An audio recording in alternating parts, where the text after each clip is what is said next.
공수처는 평일뿐만 아니라 주말에도 영장을 집행할 가능성을 열어두고 있는데요. 현장 연결합니다. 김다현 기자.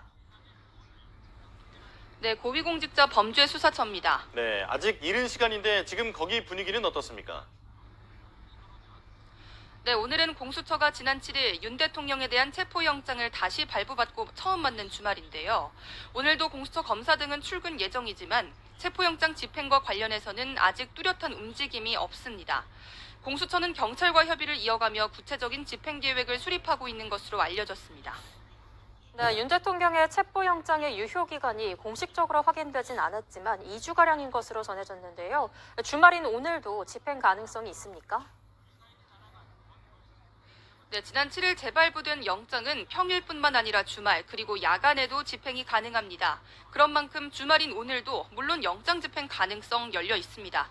다만 주말의 경우 관저 인근 집회 인원이 평일보다 훌쩍 늘어난다는 점이 고려사항으로 꼽힙니다. 토요일인 오늘도 관저 주변에는 탄핵 찬성 측과 반대 측의 대규모 집회가 예고돼 있습니다. 공수처나 경찰로서는 탄핵과 수사를 반대하는 윤 대통령 지지자들과의 마찰은 물론 탄핵 찬성 측과 반대 측의 우발적인 충돌 가능성까지 동시에 살펴야 합니다.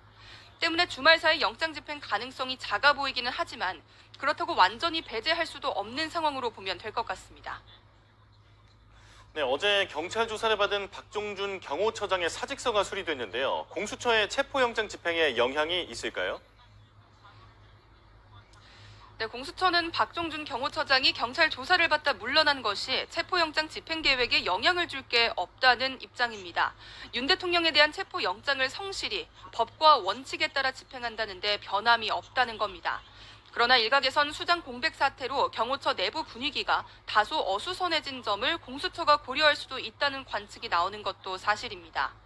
대통령 경호처는 김성훈 차장 직무 대행 체제로 전환되는데요. 김 차장이 오늘 경찰의 소환 통보에 응할지 여부도 공수처 움직임의 변수가 될 수 있습니다. 김 차장이 만약 오늘 소환에 응하지 않는다면 공수처가 조만간 영장을 집행할 때 김 차장 체포에 나설 가능성이 있습니다.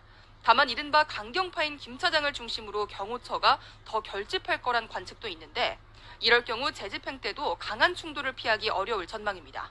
지금까지 공수처에서 YTN 김다현입니다.